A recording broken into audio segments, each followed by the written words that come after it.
Stock market में अच्छे investments के लिए आपको बहुत सारे फैक्टर्स एनालाइज करने चाहिए, लेकिन ये वाले जो 3 फैक्टर्स हैं शायद इसके बारे में कोई बात नहीं करता।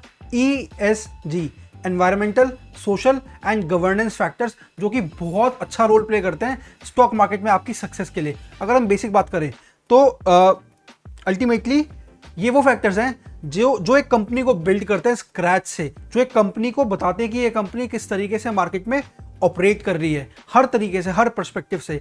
तो अगर आप इस पर्सपेक्टिव से एज एन इन्वेस्टर देखते हो, एनालाइज करते हो, तो आप अपने इन्वेस्टमेंट डिसीजंस बड़े लंबे समय के लिए भी अच्छे से प्रेडिक्ट कर सकते हो। अगर मैं बात करूं सबसे पहले एनवायरमेंटल फैक्टर्स की, एनवायरमेंटल फैक्टर्स हो गए क्लाइमेट चेंज, पॉल्यूशन या नेचुरल रिसोर्स डिप्लीशन।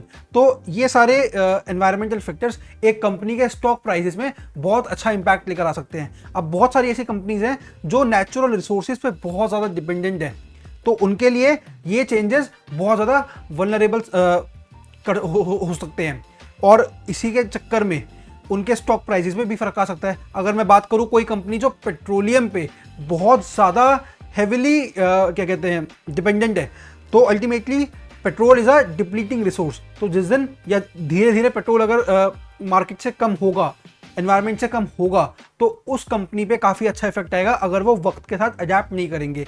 दूसरी जगह जो कंपनीज एनवायरमेंटल पॉलिसीज लेकर आ रही हैं, एनवायरनमेंट को बचाने के लिए पॉलिसीज लेकर आ रही हैं, और ये जो सारे उन कंपनीज का जो एनवायरमेंटल इम्पैक्ट है, अगर उसको कम करने के लिए वो एक्शंस ले रहे हैं, तो उन कंपनीज पे इन्वेस्टर्स का कॉन्फिडेंस बनेगा कि हाँ ये अच्छे मूव्स ले रहे हैं, तो आगे ये ग्रो करेंगे। मान लो सिंपल सी बात है ना, अगर कोई कंपनी, मैं किसी भी कंपनी का नाम नहीं लूंगा, लेकिन अगर वो कंपनी डिलीवरी में डील करती है और वो प्रोडक्ट्स को डिलीवर करते हुए प्लास्टिक का यूज नहीं कर रही, तो दैट इज अ साइन कि हाँ वो एनवायरनमेंट को लेके फ्रेंडली है, and in the long run वो लोगों को पसंद आएगी, तो लोगों को उस पर कॉन्फिडेंस बनता है एंड वो उसमें इन्वेस्ट करते हैं। एंड आपको भी इसी हिसाब से सोचना चाहिए।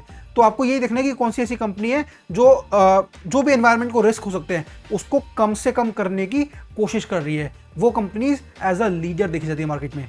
दूसरी अगर हम बात करें सेकेंड सोशल फैक्टर्स की, तो बहुत सारी ऐसी कंपनीज हैं, मतलब मैं पहले बता दूं सोशल फैक्टर्स होते क्या है।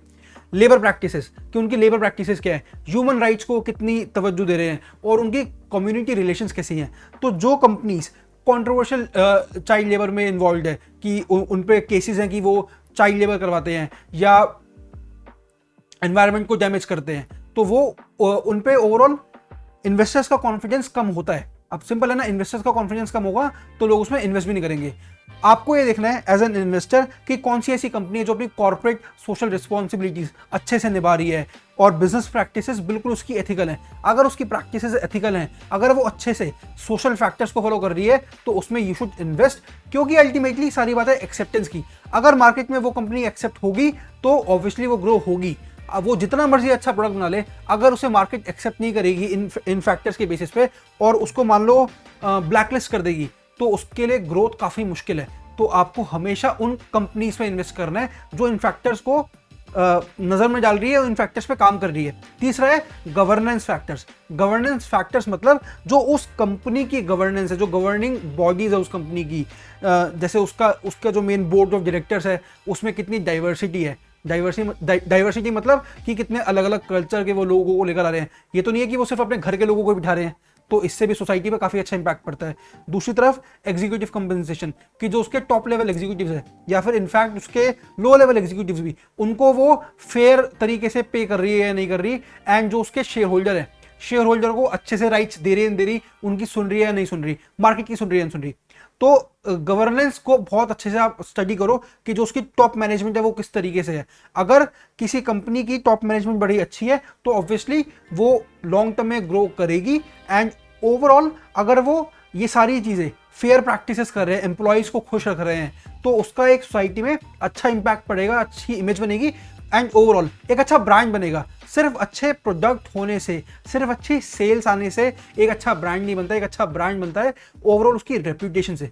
रेप्यूटेशन अच्छी होगी तो स्टॉक प्राइसेस बढ़ेंगे बढ़ेंगे।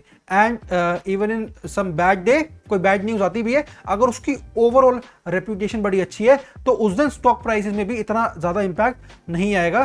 तो आपको हमेशा ये देखना है कि कौन सी ऐसी कंपनीज हैं जो ट्रांसपेरेंसी ऑफर करती हैं, जो अकाउंटेबिलिटी ऑफर करती हैं और अपनी गवर्नेंस प्रैक्टिस में काफ़ी फेयर है। जो ऐसी कंपनीज होंगी they will always be rewarded by the stock market.